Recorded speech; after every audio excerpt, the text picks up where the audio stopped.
கிறிஸ்துவுக்குள் பிரியமானவர்களே, ஆண்டவரும் இரட்சகருமாயிருக்கிற இயேசு கிறிஸ்துவின் நாமத்தில் அன்பின் வாழ்த்துக்கள். இந்த நாள் உங்களுக்கு ஜெயமாய் அமைய வாழ்த்துகிறேன்.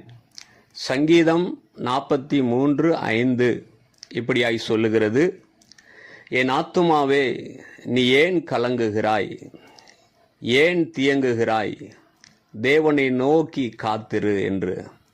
ஆம், கிறிஸ்துவுக்குள் அன்பானவர்களே, இன்றைக்கு அநேக மனிதர்கள் ஒரு விதமான கலக்கத்தோடையே வாழ்ந்து கொண்டிருக்கிறார்கள்.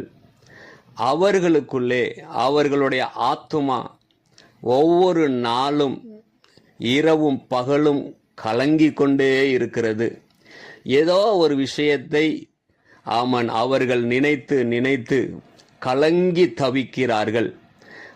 என்னுடைய பிள்ளைகளை நான் எப்படி கரை சேர்ப்பேன் என்கிற கலக்கம், என்னுடைய கடன் பிரச்சனையிலிருந்து நான் மீண்டு வருவது எப்படி என்கிற கலக்கம், என்னுடைய வியாதி சுகமாகுமா என்கிற ஒரு கேள்வியோடு ஒரு கலக்கம், சிறைப்பட்டு போன என்னுடையவர்களை நான் எப்படி மீட்கப் போகிறேன் என்கிற கலக்கம், என்னுடைய எதிர்காலத்தை நான் எப்படி அமைக்கப் போகிறேன் என்கிற கலக்கம், இப்படி அநேக காரியங்களை குறித்து கலக்கத்தோடே வாழ்ந்து கொண்டிருக்கிறவர்கள் அநேகர்.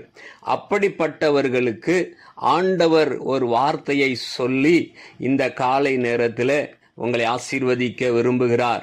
அன்பானவர்களே, வேதம் சொல்லுகிறது, தேவனை நோக்கி காத்திரு.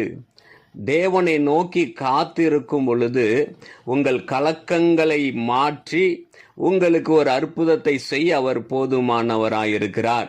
நீங்கள் எதை குறித்து கலங்கி தவிக்கிறீர்களோ அதை தேவ சமூகத்திலே நீங்கள் சொல்லி செபிக்கும் பொழுது, அவருக்காக காத்திருக்கும் பொழுது அவர் உங்களுக்கு அற்புதங்களை செய்வார். அவர் இழந்து போனதை திரும்ப தருவதற்கு, மனுஷனை ரட்சிப்பதற்கு இந்த உலகத்திலே மனுஷனாய் வந்தார். ஆம், கிறிஸ்துவுக்குள் அன்பானவர்களே, இந்த நாளிலே நீங்கள் எதை குறித்து கலங்கி கொண்டிருக்கிறீர்களோ அதிலே ஒரு நம்பிக்கை வையுங்கள். ஆண்டவர், என்னை படைத்த தெய்வம் என்னை ஒரு நாளும் கைவிட மாட்டார். நான் அவருக்கு காத்திருப்பேன், அவரை நோக்கி பார்ப்பேன். அவராலே நிச்சயமாய் எனக்கு விடுதலை உண்டு, அவராலே நிச்சயமாய் எனக்கு சுகம் உண்டு, அவராலே நிச்சயமாய் எனக்கு மேன்மை உண்டு என்கிற ஒரு நம்பிக்கையை உங்களுக்குள்ளே விதைத்திடுங்கள். நிச்சயமாகவே அந்த நம்பிக்கை உங்களை ஒரு நாளும் கைவிடாது.